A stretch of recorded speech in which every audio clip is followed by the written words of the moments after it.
preparat un homenatge a Víctor Canicio, que va morir al mes de febrer, un home que va viure molts anys a Alemanya, un home amb una cultura immensa, que ha aportat moltíssim a les nostres terres, tot i que és una veu una mica desconeguda i potser caldria reivindicar. Fem un homenatge amb un recital de poemes d'ell.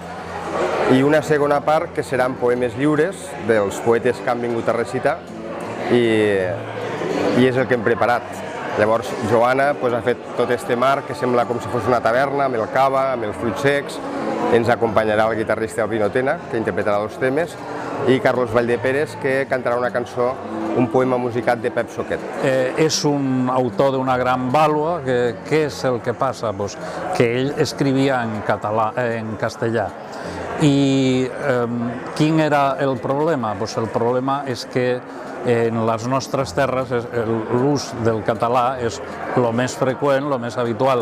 Ell deia que feia servir el castellà perquè era la llengua en la que havia après i que el català li resultava més difícil, atenció, per escrit, però oralment ell sempre parlava en català i de fet a mi me corregia coses i jo crec que si la vida li hagués donat temps hauria acabat escrivint en català. De fet, ja va fer alguna tentativa de poema i de treball en català.